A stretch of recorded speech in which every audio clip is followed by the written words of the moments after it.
Hello friends. PGBP income एक ऐसा chapter है जिससे सभी परेशान रहते हैं और इस चैप्टर को लास्ट मोमेंट पे कोई यदि सपोर्ट मिलता है तो वो स्टूडेंट्स के लिए बहुत अच्छी बात है। ये सोच के एक पीजीबीपी का फास्ट रिकैप बना रहा हूँ। इस रिकैप को मैंने प्रैक्टिकल ओरिएंटेड रखा है क्योंकि पीजीबीपी में थ्योरी यूज है और कई बार स्टूडेंट उस थ्योरी के बोझ के कारण प्रैक्टिकल को छोड़ के चला जाता है। इसलिए ये जो मैं summarise business and profession chapter पे अपना लेक्चर बना रहा हूं that will be only practical oriented और सिर्फ वो बातें यहां पे होंगी जो एग्जाम में न्यूमेरिकल में पूछा जा सकता है। बिजनेस एंड प्रोफेशन निकालने के मतलब profit and gains from business and profession कैसे निकालेंगे, how to compute the income, उसके लिए दो मेथड बताए जाते हैं, direct method, indirect method. Direct method में बोला जाता है एक वापस से आप पीएल अकाउंट बनाइए considering the provisions of IT act, जिसमें जो जो income business and profession head में आनी चाहिए उसको क्रेडिट करिए और जो जो expenditure business and profession head में पीजीबीपी हेड में अलाउड है उन्हें डेबिट करिए, बाद बाकी सब इग्नोर करिए। लेकिन डायरेक्ट मेथड इसलिए इतना पॉपुलर नहीं है क्योंकि आईटी रिटर्न का जो फॉर्मेट है वो इनडायरेक्ट मेथड के अनुसार बनाया हुआ है। इसलिए इनडायरेक्ट मेथड ज्यादा पॉपुलर है, जिस मेथड में ये बोला गया है कि वापस से पीएल बनाने की आवश्यकता नहीं है। आप net profit as per accounts को स्टार्टिंग पॉइंट लीजिए और जो जो एक्सपेंडिचर डिज अलाउड है यानी जो जो expenditure business and profession head में अलाउड नहीं है उन सबको ऐड बैक करिए। All expenditure which are allowed under the head PGBP and shown in PL, उसका कुछ मत करिए, कुछ ना करो। और यदि एक्सपेंडिचर अलाउड है लेकिन बिजनेस एंड प्रोफेशन के पीएल में नहीं दिया हुआ है, इट इज सरप्राइजिंगली, यदि ऐसा है कि कोई एक्सपेंडिचर अलाउड है आईटी एक्ट में लेकिन अकाउंट्स के पीएल में नहीं डाला हुआ है तो उसको लेस कर दीजिए। क्रेडिट साइड में है तो those income which are not taxable under the head PGBP should be subtracted and those income which are taxable under the head PGBP and shown in the PL don't do anything and those income which are taxable under the head PGBP but not shown in PL add the same. अब ये format करने के बाद हमें कुछ नहीं करना, बस लॉ के कुछ बेसिक प्रोविजंस दिमाग में रखने हैं जो इतने टफ नहीं है दोस्तों, बहुत आसान है। वो पॉइंट्स आप दिमाग में रख लो तो मोटा मोटी बिजनेस एंड प्रोफेशन का सम हैंडल हो जाएगा। Let's start those points. पहला, profit and gains from business and profession निकालते समय कोई भी एंटिसिपेटेड एक्सपेंडिचर अलाउड नहीं है। यानी यदि आप कोई भी एंटिसिपेटेड एक्सपेंडिचर दिया हुआ like provision for bad debt तो आप उसे ऐड बैक कर दीजिए। रिजर्व भी प्रोविजन की तरह ही है, लिटरली तो वो एक्सपेंडिचर ही नहीं है, इसलिए आप प्रोविजंस एंड रिजर्व को ऐड बैक कर दीजिए। दूसरा, कोई भी कैपिटल एक्सपेंडिचर अलाउड नहीं है एक्सेप्ट साइंटिफिक रिसर्च से रिलेटेड कैपिटल एक्सपेंडिचर। तो साइंटिफिक रिसर्च से कैपिटल एक्सपेंडिचर को छोड़ के all capital expenditure if shown in PL add back कर दीजिए।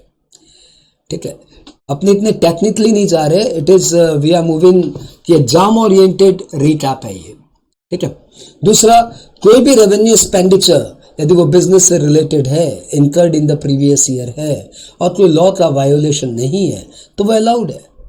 नेक्स्ट, कोई भी नोशनल एक्सपेंडिचर यानी जो एक्सपेंडिचर आपने किया नहीं है, आपने अपने आप को दे दिया, like rent to proprietor, like salary to proprietor, ये सब खर्च अलाउड नहीं होते आईटी एक्ट में, तो इन सबको आप ऐड बैक कर दीजिए।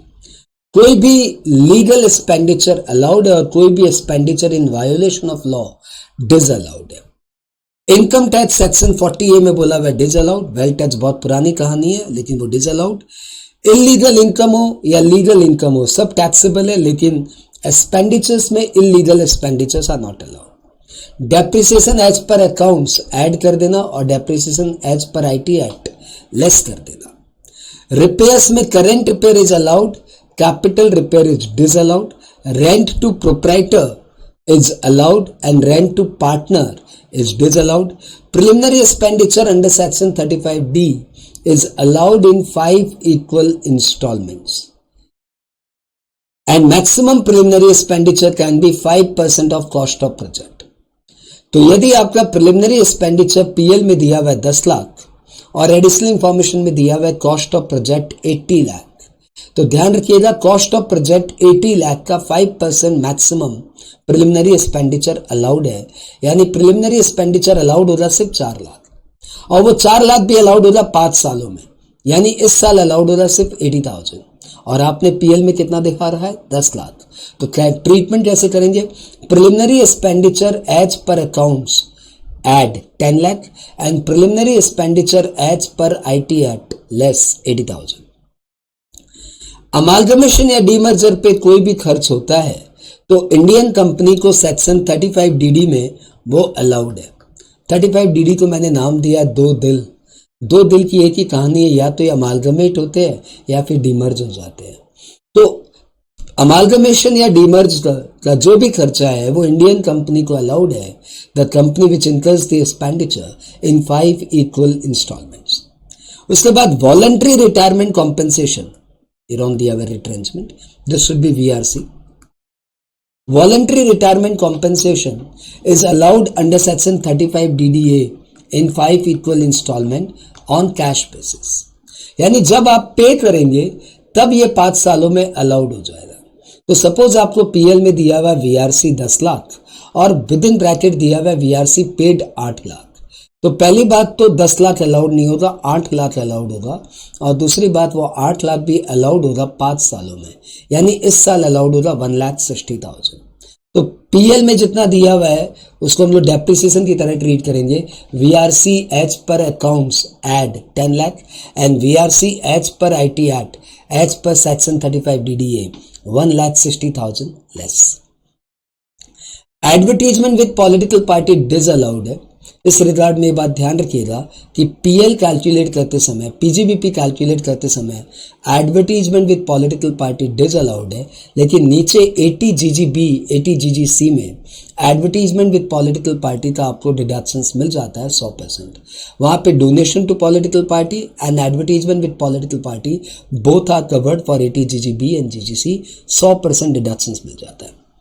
खैर, कोई भी एनिमल जो आप बिजनेस में यूज कर रहे हो, यदि not as stock in trade, any animals which are use for business not as stock in trade, और जब वो यूजलेस हो जाएंगे और आप उन्हें डिस्पोज करेंगे तो जो भी उस समय लॉस हुआ वो लॉस आपको बिजनेस एंड प्रोफेशन हेड में अलाउड एक्सपेंडिचर माना जाएगा।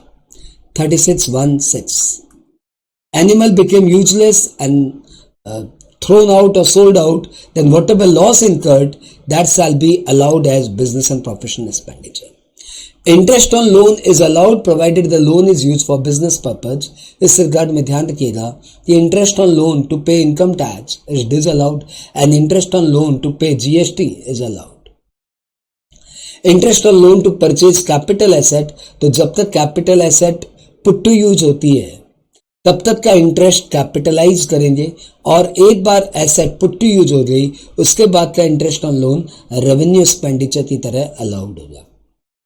मैं दोबारा बता दूं, ये फास्ट रीकैप है, इसमें हम लोग कोई आपको टीचिंग का काम नहीं कर रहे हैं, बस एग्जाम्स में आपको फटाफट देख के जाना हो तो उस समय के लिए वीडियो है। Interest on delayed payment of GST is allowed, जैसा कि इसमें दिया हुआ है। इंटरेस्ट ऑन लोन टू पे income tax is disallowed. Interest on loan to pay dividend is allowed। Bad debt is allowed, चाहे आपका पार्टी सॉल्वेंट हो या इंसॉल्वेंट हो, यदि आपने उसे बुक्स में राइट ऑफ कर दिया तो bad debt shall be allowed। Bad debt recovery obviously business income माना जाएगा। जितना पहले bad debt अलाउड हो गया था, अब यदि वो अमाउंट रिकवर हो जाता है तो to the extent expenditure was allowed earlier, it shall be treated as business income. Family planning expenditure corporate houses को अलाउड है। यदि कोई कंपनी अपने एम्प्लॉइज में फैमिली प्लानिंग अवेयरनेस के लिए कोई खर्च करती है तो यदि वो रेवेन्यू एक्सपेंडिचर है तो वो पूरा का पूरा अलाउड है, और यदि वो कैपिटल एक्सपेंडिचर है तो 5 सालों में अलाउड है। सेक्शन है 36 subsection 1 clause 9। Depreciation on scientific research asset not allowed, क्योंकि मैंने अभी बताया कि साइंटिफिक रिसर्च के लिए आप कोई भी कैपिटल एक्सपेंडिचर करते हैं एक्सक्लूडिंग लैंड तो वो 100% ऐसे ही अलाउड हो जाता है।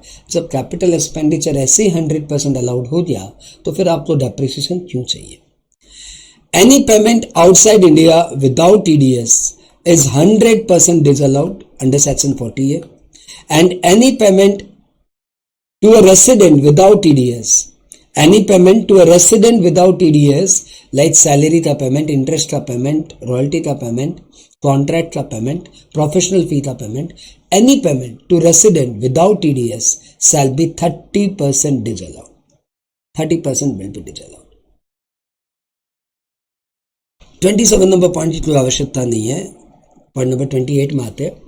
Any payment to related person is allowed but excess payment to related person is disallowed.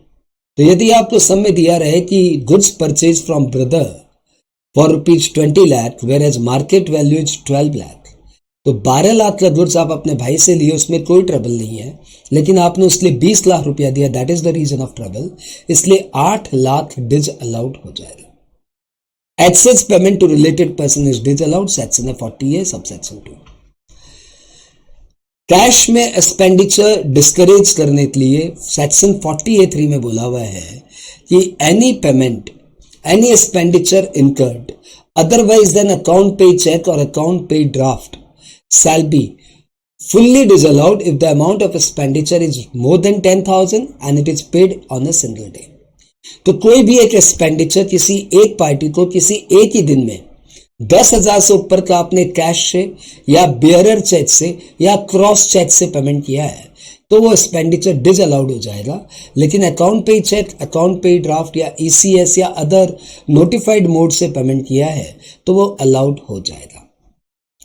वैसे ही कैपिटल एक्सपेंडिचर भी यदि आप कैश में करते हो 10,000 से ऊपर का तो फिर उसके ऊपर भी depreciation not allowed. Section 43B में 7 ऐसे एक्सपेंडिचर का नाम दिया हुआ है जिससे आपको रिटर्न फाइलिंग ड्यू डेट के पहले पहले पे करना है.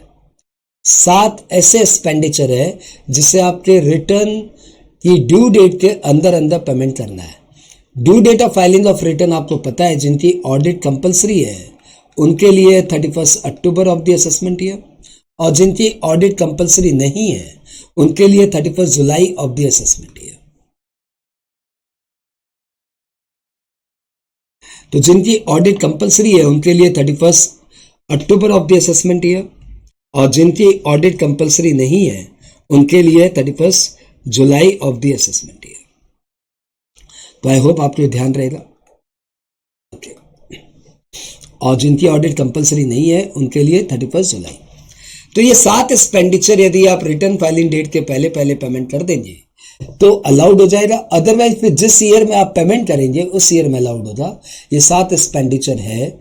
गवर्नमेंट को taxes to government, payment for use of railway asset, interest to bank, public financial institution NBFC, interest to cooperative bank, and bonus and commission to employee, leave encashment to employee, and employer's contribution to provident fund, gratuity fund, any other approved employee welfare fund. तो ये 7 expenditure return filing की due date के पहले पहले payment करो तो allowed है, और रिटर्न की ड्यू डेट के बाद पेमेंट करो तो जिस ईयर में पेमेंट करेंगे उस ईयर में अलाउड है. इसके अलावा भी कई सारी छोटी छोटी बातें जो आपको दिमाग में रखनी चाहिए, जैसे employees contribution to provident fund, section 36 subsection 1(5)(a) उसको डील करता, बहुत इंपॉर्टेंट है. तो जब एम्प्लॉय की सैलरी से employees contribution to RPF deduct करके रख लेता है तो हमारा लॉ बोलता है, as soon as it has been deducted from the salary of the employee it shall be treated as business income, and if it is timely deposited then it shall be allowed as expenditure. यहाँ पे timely deposit के ऊपर एक question mark था, कब तक deposit करना है. तो अब लॉ ने इस पे क्लैरिफिकेशन ला दिया कि ये जो PF act, pension fund act, तो इन सब जो लॉ का जो ड्यू डेट है, ESI की ड्यू डेट, PF की ड्यू डेट, पेंशन लॉ की ड्यू डेट, इन सब की ड्यू डेट के पहले पहले इन लॉ में जो ड्यू डेट दी हुई है उस टाइम लिमिट के अंदर अंदर पेमेंट करना है. पहले ऐसा डिलेमा था कि शायद due date of filing of return के पहले पहले पे करना है, but now that dilemma has been clarified कि आपको due date of the respective act के पहले पहले पेमेंट करना है. PGBP अभी तक आपने जितना किया ना वो आपके न्यूमेरिकल का 50% तो हैंडल करने में सक्षम है. तो पहले हम लोग इतना पार्ट रिवाइंड करते हैं। इसको रिवाइंड करते समय हमने एक टैच का म्यूजिक बनाया है जो आपके बहुत काम आएगा, और इसके साथ साथ आप गाते जाइएगा। धुन इतनी प्यारी है कि आप सबने सुना है कि सोनू तुझको भरोसा नहीं किया, तो इसी धुन पे बनाया है। साथ में आ जाओ, लिरिक्स आपके सामने चल रही है तो आपको साथ साथ गाना चाहिए ताकि आपके प्रोविजन याद हो जाए। स्टूडेंट तुझे पीजीबीपी से डर लगता क्या, मेरे संग 5 मिनट आता क्या, कुछ भी नहीं है टफ टफ, चल मेरे संग भाई रट रट, इनकम टैक्स तो है डिसअलाउड, आईडीटी सारे allowed, dividend CDT disallowed, interest paid allowed, provision reserve disallowed, festival के खर्चे अलाउड, पॉलिटिकल विज्ञापन disallowed, abnormal losses allowed, capital repair disallowed, current repair allowed, rent to proprietor disallowed, rent to partner allowed, depre accounts वाला add कर, depre tax वाला less कर, research के लिए donation दे, सारा का सारा डिडक्शन ले, प्रीलिम एक्सपेंस का खर्चा 5 सालों में बट जा, बीआरसी को पेमेंट कर, 5 साल के मजे कर।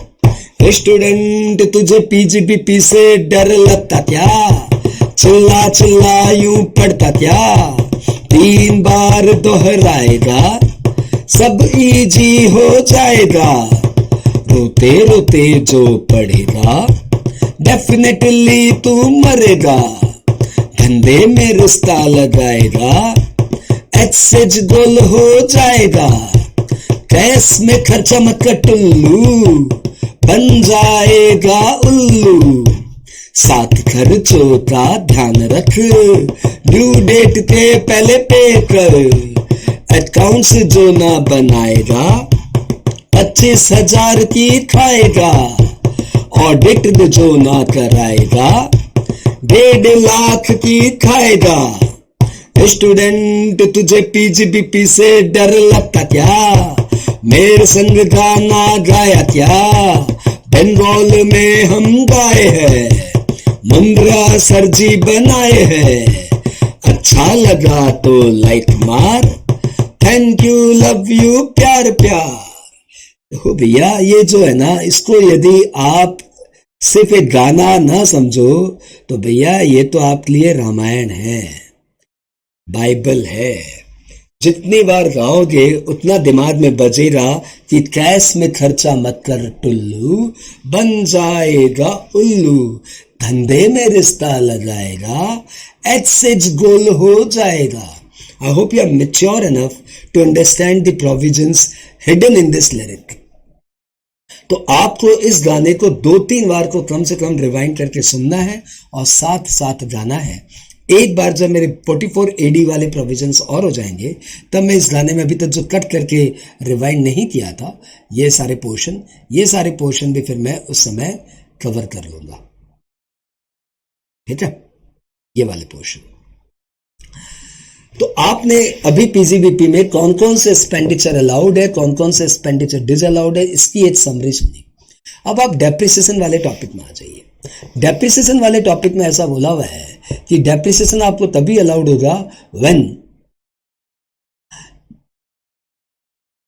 आपके 2 कंडीशन सेटिस्फाई हो जाए। पहली बात, SEC is the owner of the asset, and number 2, the asset is used for business.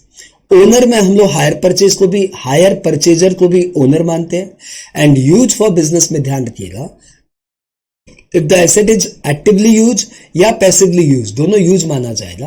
Passive use includes ready to use. Depreciation में ब्लॉक ऑफ एसेट के कॉन्सेप्ट पे डेप्रिसिएशन चार्ज होता है, यानी जितने भी सिमिलर नेचर और सिमिलर रेट ऑफ डेप्रिसिएशन वाली एसेट है उनका एक ब्लॉक बनाया जाता है और फिर उस ब्लॉक पे डेप्रिसिएशन चार्ज किया जाता है। फॉर्मेट आपको पता है, opening WDV, add addition during the year and less money payable on sale of such asset. अब ये जो वैल्यू बची ना XYZ हम लोग इसको बोलते हैं समझने के लिए, XYZ पे डेप्रिसिएशन चार्ज होगा, ये ध्रुव सत्य है कि ये सारा कैलकुलेशन करने के बाद जो वैल्यू बची XYZ, इस पे डेप्रिसिएशन चार्ज होगा। और यदि आपका XYZ नेगेटिव हो गया तो डेप्रिसिएशन चार्ज ही नहीं होगा, the negative value will be termed as short term capital gain. और यदि आपका XYZ पॉजिटिव है लेकिन ब्लॉक में कोई रियल एसेट नहीं है, तब भी डेप्रिसिएशन चार्ज नहीं होगा, और उस XYZ को हम लोग बोलेंगे short term capital loss. Depreciation charge करते समय टाइम इफेक्ट को ध्यान रखिएगा कि डेट ऑफ सेल का तो कोई रेलिवेंट ही नहीं है। आप चाहे तो 4 अप्रैल को बेचिए और चाहे तो 31 मार्च को बेचिए, date of sale is irrelevant. Date of purchase का रेलिवेंस है if the asset is purchase during the year and put to use for less than 180 days, तो फिर आपको डेप्रिसिएशन हाफ ईयर का मिलेगा। एंड टू बी नोटेड, ये जो depreciation half year का मिलेगा वो तभी मिलेगा if asset is purchase during the year as well as it is put to use for less than 180 days, तभी हाफ ईयर का डेप्रिसिएशन चार्ज होगा, अदरवाइज फुल ईयर डेप्रिसिएशन। अब इसमें एडिशनल डेप्रिसिएशन को आप और पंच करिए। Additional depreciation is allowed to a manufacturing undertaking, assessee चाहे जो भी हो, individual, HUF, firm, company, applicable to all assessee. Condition is that assessee is using the asset for manufacturing purposes, और उसने इसको अपनी प्लांट एंड इसने इसको अपनी फैक्ट्री में लगाया है। न्यू प्लांट एंड मशीनरी पे एडिशनल डेप्रिसिएशन अलाउड है। यदि आप किसी एसेट को, यदि आप किसी प्लांट एंड मशीनरी को अपनी ऑफिस में लगाते हो, गोडाउन में लगाते हो, तो इसके ऊपर आपको एडिशनल डेप्रिसिएशन नहीं मिलेगा। एडिशनल डेप्रिसिएशन तभी मिलता है when the asset is installed in factory. Factory में इंस्टॉल करने के बाद it is eligible for additional depreciation, but office appliances is not eligible, और motor vehicle, aircraft and vessels are not eligible for additional depreciation. Second hand asset is not eligible for depreciation, additional depreciation, and building furniture, intangible asset are not eligible for additional depreciation. और यदि आप किसी asset के ऊपर straight line method of depreciation claim करते हैं तो फिर उस पर additional depreciation is not eligible. इन सब बातों के बाद एडिशनल डेप्रिसिएशन में आप ये भी बात ध्यान रखिएगा कि यदि कोई एडिशनल डेप्रिसिएशन आप asset less than 180 days use करते हो तो एडिशनल डेप्रिसिएशन भी हाफ हो जाएगा, और बैलेंस हाफ एडिशनल डेप्रिसिएशन आपको अगले साल में मिलेगा। मतलब एडिशनल डेप्रिसिएशन की रेट है 20%, तो 10% आपको इस साल मिलेगा और 10% आपको अगले साल मिलेगा। एडिशनल डेप्रिसिएशन किसी भी एसेट के लिए वन टाइम इवेंट है, बस जिस साल वो परचेज होता है उसी साल मिलता है, अगले साल से मिलना बंद हो जाता है। लेकिन यदि जिस साल परचेज किया उस साल लेस देन 180 डेज यूज होने के कारण हाफ ईयर का एडिशनल डेप्रिसिएशन मिला, तो बैलेंस हाफ अगले साल मिल जाएगा। एडिशनल डेप्रिसिएशन चार्ज करने के कारण आपका शॉर्ट टर्म कैपिटल गेन में कोई इफेक्ट नहीं आता, और एडिशनल डेप्रिसिएशन अलाउड होता है even the block as the negative value. इन सब बातों के बाद हम लोग एक बार कॉस्ट ऑफ एसेट में आते हैं कि कॉस्ट ऑफ एसेट के लिए लॉ बोल रहा है कि कोई भी एक्सपेंडिचर इनकर हुआ to install the asset like carriage inward, installation charges, ये सब एसेट के कॉस्ट में ऐड हो जाएगा। टैक्सेस जिसकी आईटीसी मिल गई है, इनपुट टैक्स क्रेडिट मिल गई है, वो टैक्सेस कॉस्ट में ऐड नहीं होगा, और जिस टैक्स की इनपुट टैक्स क्रेडिट नहीं मिली है वो टैक्स कॉस्ट में ऐड हो जाएगा। गवर्नमेंट सब्सिडी कॉस्ट से लेस हो जाएगा, ट्रायल रन एक्सपेंडिचर कॉस्ट में ऐड हो जाएगा। यदि कोई आपको एसेट गिफ्टेड मिली है तो cost to previous owner will be treated as cost to current owner. यदि कोई पर्सनल बिल्डिंग आप बिजनेस में यूज कर रहे हो तो उस पर्सनल बिल्डिंग को जो नोशनल रिटर्न डाउन वैल्यू बनता है, if the building would have been used for the current purpose from very beginning, तो उसका डेप्रिसिएशन माइनस करते करते आज की डेट में जो नोशनल रिटर्न डाउन वैल्यू बनता है that will be treated as cost of asset. लेकिन यदि कोई पर्सनल अदर एसेट है like car etcetera other than building, personal और कोई एसेट है जिसे आपने बिल्डिंग में, जिसे आपने बिजनेस में यूज कर लिया, तो उस एसेट का जो ओरिजिनल कॉस्ट है उस पर आपको डेप्रिसिएशन अलाउड होगा। अमालगमेशन, डीमर्जर या सक्सेशन के केस में डेप्रिसिएशन दोनों ऑर्गेनाइजेशन को अलाउड होगा, ओल्ड कंपनी को भी और न्यू कंपनी को भी, in the ratio of number of days asset is used by them. I advise इसके ऊपर आप एक सम देख के जाना। टर्मिनल डेप्रिसिएशन और बैलेंसिंग चार्ज का कॉन्सेप्ट ये है कि यदि कोई asset power sector undertaking use करता है और पावर सेक्टर अंडरटेकिंग उसके ऊपर स्ट्रेट लाइन मेथड फॉलो करता है, तो उस एसेट पे ब्लॉक ऑफ एसेट का कॉन्सेप्ट अप्लाई नहीं होता, सिंगल एसेट पे डेप्रिसिएशन चार्ज होती है। और ऐसे में यदि एसेट को आप बेचेंगे तो या तो लॉस होगा या फिर प्रॉफिट होगी। तो लॉस हुआ तो उसको हम लोग बोलेंगे टर्मिनल डेप्रिसिएशन, और प्रॉफिट हुआ तो हम लोग बोलेंगे balancing charge, and both will be a subject matter of PGBP, not capital gain. Normally asset बेचने पे जो प्रॉफिट होती है वो कैपिटल गेन में जाता है, लेकिन पावर सेक्टर जिसके ऊपर एसएलएम क्लेम करता है उस पे जो प्रॉफिट होती है वो बैलेंसिंग चार्ज कही जाती है, वो पीजीबीपी हेड में आता है। But to be noted, balancing charge cannot exceed accumulated depreciation. Depreciation charge करते समय ध्यान रखिएगा कि गुडविल के ऊपर अब डेप्रिसिएशन मिलना बंद हो गया। गुडविल ओन्ड है, मतलब क्रिएटेड है, सेल्फ जनरेटेड गुडविल है, तो उस पर तो डेप्रिसिएशन का सवाल ही नहीं उठता। इवन जो परचेज गुडविल है, इवन जो अमालगमेशन करते समय एक्सचेंज पेमेंट हुआ वो वाली गुडविल है, उस पर भी डेप्रिसिएशन मिलना बंद हो गया। डेप्रिसिएशन की मैक्सिमम रेट 40% है। कोई भी एसेट पे ज्यादा से ज्यादा 40% ही डेप्रिसिएशन आपको अलाउड हो सकता है। ये मोटा मोटी आप डेप्रिसिएशन का कंटेंट अपने साथ रखना और एक आधे सम की प्रैक्टिस कर लेना तो डेप्रिसिएशन आपसे हैंडल हो जाएगा। अब हम लोग आ जाते हैं प्रिजम्पटिव इनकम में। Section 44 AD deals with the presumptive income which is applicable to all resident individual HUF firm but is not applicable to LLP। यदि कोई भी नोटिफाइड SEC, कोई भी स्पेसिफाइड SEC कोई भी तरह का बिजनेस करता है, यदि उसका टर्नओवर 2 करोड़ तक है तो हम उसे प्रिजम्पटिव इनकम मान लेते हैं 8% ऑफ इट्स टर्नओवर। इस समय इस रिगार्ड में ध्यान रखिएगा कि कोई भी एजेंसी का बिजनेस करता है या ब्रोकरेज पे कमीशन का बिजनेस करता है या स्पेसिफाइड प्रोफेशन करता है या applying leasing hiring of goods carriage करता है या डिडक्शंस के चैप्टर 6 से के पार्ट C वाले डिडक्शंस क्लेम करता है, लाइक ATIA, ATIB, ATI या ATJJA क्लेम करता है, तो ऐसी ऑर्गेनाइजेशन को 44 AD का बेनिफिट नहीं मिलता। अदरवाइज सारी organisation whatever their business सब 44 AD के लिए एलिजिबल है, और कंडीशन बस इतनी सी है कि आपका टर्नओवर 2 करोड़ के अंदर हो। अब इस रिगार्ड में भी अच्छी बात यह है कि इनका 6% प्रिजम्पटिव इनकम भी माना जा सकता है उन टर्नओवर पे, टर्नओवर के उस पार्ट पे जो कि इन्होंने account pay cheque, account pay draft या इलेक्ट्रॉनिक क्लियरिंग सिस्टम या नोटिफाइड मेथड से रिसीव कर लिया है by due date of filing of return. तो due date of filing of return के पहले टर्नओवर का जितना भी part account pay cheque, account pay draft, TCS या नोटिफाइड मैकेनिज्म से आपको रिसीव हो गया है, उस टर्नओवर के ऊपर 6% और बाद बाकी टर्नओवर पे 8% प्रिजम्पटिव इनकम कंप्यूट होगी। प्रिजम्पटिव इनकम यदि आपने अडॉप्ट कर लिया तो फिर आपको और कोई एक्सपेंडिचर अलाउड नहीं होगा, लेकिन डिडक्शन अंडर चैप्टर 6 से तो अलाउड होंगे, सेट ऑफ तो अलाउड होगा ही। डेप्रिसिएशन अलाउड नहीं होगा, अनअब्जॉर्ब डेप्रिसिएशन अलाउड नहीं होगा। जो भी लोग 44 AD ऑप्ट कर लेते हैं उन्हें एडवांस टैक्स 4 इंस्टॉलमेंट में नहीं देना पड़ता, उन्हें बस एक इंस्टॉलमेंट में एडवांस टैक्स देना है। 15 मार्च को अपना पूरा 100% एडवांस टैक्स दे दीजिए। 44 AD जिन्होंने ऑप्ट कर लिया उन्हें अकाउंट्स मेंटेन करने की दरकार नहीं है और ऑडिट भी नहीं कराना है।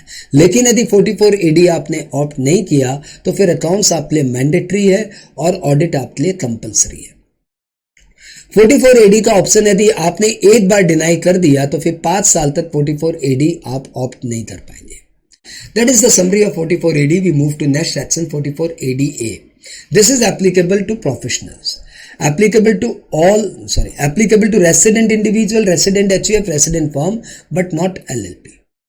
अब ये स्पेसिफाइड SEC यदि कोई भी स्पेसिफाइड प्रोफेशन करते हैं, like lawyer, doctor, engineer, charter accountant, company secretary, cost accountant, interior decorator, film artist, ये IT प्रोफेशनल्स, इस तरह के स्पेसिफाइड प्रोफेशन करते हैं तो उनका यदि ग्रॉस रिसीट 50 लाख के अंदर है तो वो इस स्कीम में आ सकते हैं, 44 ADA ऑप्ट कर सकते हैं।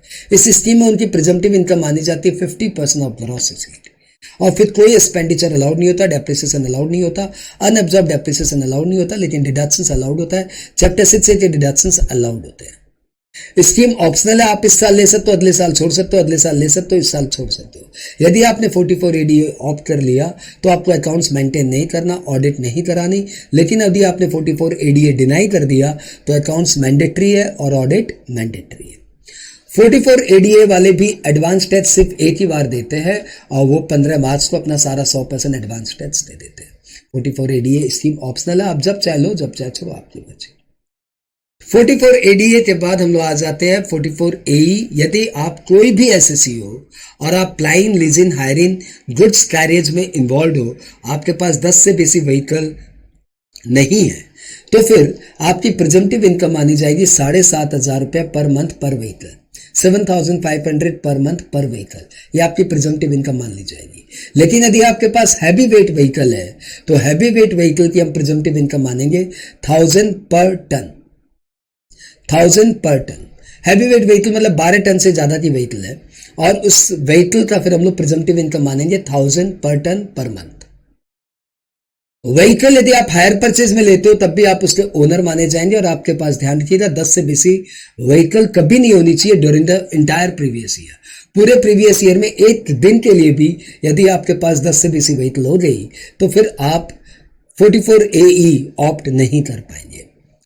44 एई स्कीम ऑप्शनल, आप जिस चाहे में लो, जब चाहे छोड़ दो। 44 एई जब आपने व्हीकल लिया वहीं से इसका काउंटिंग शुरू हो जाएगा, नो मैटर वो व्हीकल आपने कब पुट टू यूज किया। यदि आप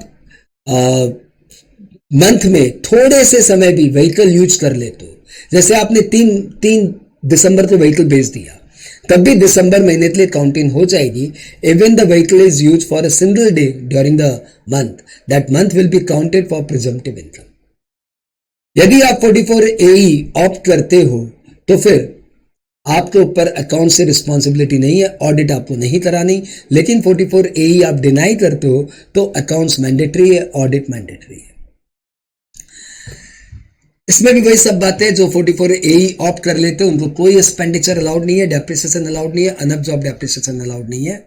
लेकिन यदि आप 44 एई ऑप्ट करते हो तब भी आपको डिडक्शंस मिलेगा, सेट ऑफ मिलेगा। यानी मोटा मोटी बेसिक प्रोविजन तीनों प्रिजम्पटिव इनकम के सेक्शंस में एक ही है। 2 सेक्शन और सुनो, ये थ्योरी के सेक्शन है लेकिन वाइटल है। 44 AA मेंटेनेंस ऑफ अकाउंट्स और 44 AB ऑडिट। तो 44 AA में बोला हुआ है कि जो स्पेसिफाइड प्रोफेशन करते हैं, यदि पिछले 3 साल में तीनों साल उनकी ग्रॉस रिसीट 1.5 लाख से ज्यादा है, they need to prepare the accounts as per rule 6F। और यदि पिछले 3 साल में एक भी साल उनकी ग्रॉस रिसीट 1.5 लाख से कम रह गई तो फिर उनको अकाउंट्स मेंटेन करना पड़ेगा to enable assessing officer to compute their income. Regarding business वाले और अदर प्रोफेशन वाले, उनके लिए नियम यह है कि पिछले 3 साल में यदि एक भी साल उनका टर्नओवर या ग्रॉस रिसीट 10 लाख से ज्यादा हो जाए और इनकम 1,20,000 से ज्यादा हो जाए तो they need to prepare accounts to enable assessing officer to compute their income. और पिछले 3 साल में एक भी साल ऐसा नहीं हुआ कि उनका टर्नओवर 10 लाख को एक्सीड कर गया या इनकम 1,20,000 को एक्सीड कर गई तो उन्हें अकाउंट्स मेंटेन ही नहीं करना। लेकिन इंडिविजुअल एचयूएफ के लिए ये टर्नओवर 10 लाख की लिमिट 25 लाख हो गई और इनकम 1,20,000 की लिमिट 2.5 लाख हो गई। 44 AA वाला प्रोविजन यदि आप फॉलो नहीं करते हो तो आपको 25,000 की पेनल्टी लगती है। 44 AB ऑडिट किनको कराना है, तो जिन बिजनेस वालों का टर्नओवर 1 करोड़ से ऊपर है और जिन स्पेसिफाइड प्रोफेशन वालों की ग्रॉस रिसीट 50 लाख से ऊपर है, उनके लिए ऑडिट मैंडेटरी है। और इन दिनों में एक अमेंडमेंट आया कि यदि आपका टर्नओवर 10 करोड़ तक भी है और आपकी टोटल रिसीट का 5% तक ही बस कैश में रिसीव होता है और टोटल एक्सपेंडिचर का सिर्फ 5% तक ही आपका पेमेंट कैश में होता है। टोटल रिसीट का सिर्फ 5% कैश रिसीट, टोटल पेमेंट का सिर्फ 5% कैश पेमेंट, तो फिर आपको ऑडिट नहीं करानी up to your turnover is 10 crore.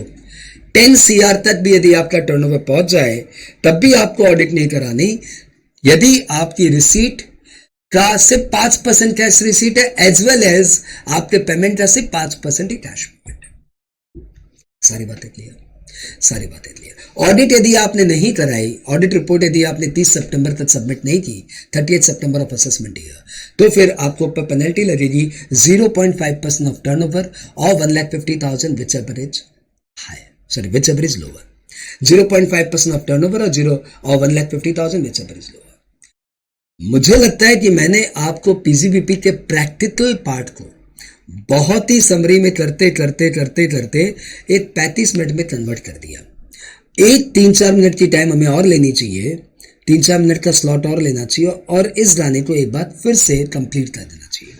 Start करें, थोड़ी पिच हाई करता हूं। स्टूडेंट तुझे पीजीबीपी से डर लगता क्या, मेरे संग 5 मिनट आता क्या, कुछ भी नहीं है टफ टफ, चल मेरे संग भाई रट रट, इनकम टैक्स तो है डिसअलाउड, आईडीटी सारे allowed, dividend CDT disallowed, interest paid allowed, provision reserve disallowed, festival के खर्चे अलाउड, पॉलिटिकल विज्ञापन disallowed, abnormal losses allowed, capital repair disallowed, current repair allowed, rent proprietor disallowed, rent partner allowed, depre accounts वाला add कर, depre tax वाला less कर,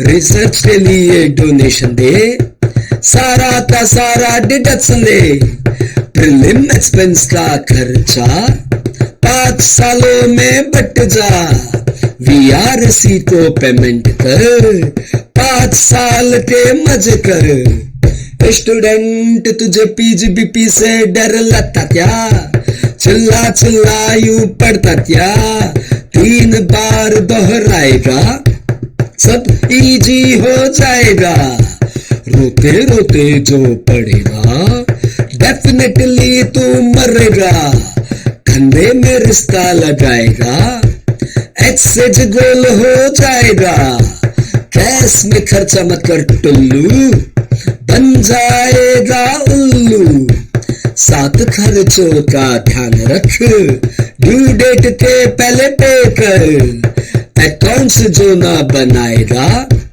25,000 की खाएगा, audit नहीं जो कराएगा 15,000 1.5 लाख की खाएगा, प्रेजेंटिव इनकम में आ जा 8% 6% मान जा, लॉरी जो तू चलाएगा 7,500 जाएगा, प्रोफेशन वालों आ जाओ 50% इनकम मान जाओ, स्टूडेंट तुझे पीजीबीपी से डर लगता क्या, चिल्ला चिल्ला यूं पढ़ता क्या, बंगाल में हम गाए हैं, मुन्ना सर जी बनाए हैं, अच्छा लगा तो लाइक मार, थैंक यू लव यू प्यार प्यार, ऑल द बेस्ट बच्चों प्यार प्यार, ऑल द बेस्ट बच्चों आपके एग्जाम्स लिए। आई होप ये एफर्ट आपके काम आएगा और पीजीबीपी अब उतना भी टफ नहीं रहेगा जो उतना आप सोच रहे थे। Thank you.